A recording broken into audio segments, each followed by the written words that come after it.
అలాగే ప్రధానమంత్రి గారు శంకుస్థాపన చేసిన బల్క్ డ్రగ్ ప్రాజెక్ట్ కూడా జగనన్న ముఖ్యమంత్రిగా ఉన్నప్పుడు ఇతర రాష్ట్రాలతో పోటీ పడి తీసుకొచ్చింది.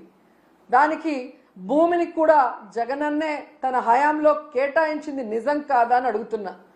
సో జగనన్న తీసుకొచ్చినవి మీ గొప్పతనంగా ప్రధానమంత్రి గారిని పిలిపించి మొన్న హడావిడి చేశారు తప్ప మీ పరిపాలన చూసి మిమ్మల్ని చూసి ఒక్క ప్రాజెక్ట్ అయినా ఒక్క పారిశ్రామికవేత్త ఒక్క పెట్టుబడి అయినా పెట్టాడని నేను అడుగుతున్నాను.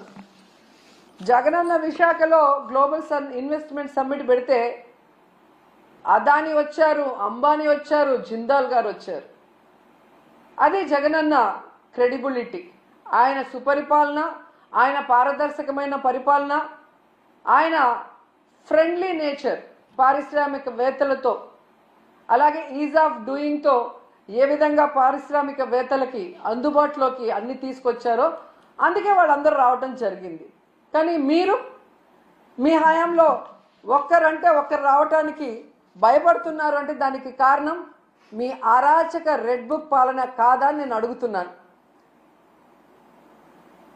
ఈరోజు ఇన్ని మాట్లాడి వెళ్ళిన మీకు ఉత్త చేతులతో తిరిగి రావడానికి సిగ్గు లేదా అని అడుగుతున్నాను. ఏ మొహం పెట్టుకొని ప్రజలకు ఏం చెప్పాలనుకుంటున్నారు? మీకేం కొత్త కాదులేండి.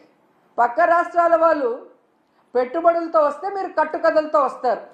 ఎవరి మీద తోసేద్దామా, ఏం చెప్పి తప్పించుకుందామా అన్న కార్యక్రమం మీకు తెలిసినంత బాగా ఎవరికి తెలియదు. దీనికోసం కాదు మీకు ఓట్లేసింది, మీకు అధికారం ఇచ్చింది, మీకు పదవులు ఇచ్చింది. ఇప్పటికైనా ఈ రెడ్ బుక్ అరాచక పాలనని మానేసి ప్రజలకి మీరు ఏదైతే ప్రామిస్ చేశారో ఆ ప్రామిస్ని ఫుల్ఫిల్ చేస్తూ ఈ రాష్ట్ర పరువుని కాపాడమని చంద్రబాబు నాయుడుకి, లోకేష్కి, పవన్ కళ్యాణ్కి తెలియజేసుకుంటున్నాం. ఎందుకంటే పవన్ కళ్యాణ్ గారు ఏదో మత్తులో మాయలో ఉన్నారు, చంద్రబాబు నాయుడు మత్తు మాయలో.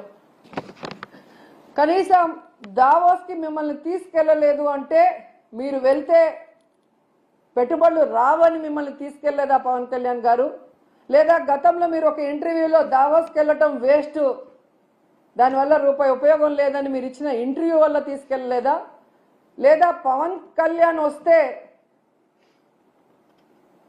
లోకేష్కి ఇంపార్టెన్స్ తగ్గిపోతుందని తీసుకెళ్ళలేదా? ఇది మాకు చెప్పకపోయినా పర్లేదు, కనీసం పవన్ కళ్యాణ్కి జనసేన కూలీలకు చెప్పాల్సిన అవసరం ఉందని కూడా ఈ సందర్భంగా తెలియజేసుకుంటున్నా. ఎందుకంటే అంత పెద్ద వేదిక మీద లోకేష్ సీఎం అయితే బాగుంటుంది, డిప్యూటీ సీఎం అయితే బాగుంటుంది అని ఎలా భజన చేశారో, ఆ భజన చూసి పారిశ్రామికవేత్తలు ఎలా అవాక్కయ్యారో కూడా అందరూ గమనించారు. సో చంద్రబాబు నాయుడు గారు మీరు వచ్చి 7 నెలల కాలం అవుతుంది.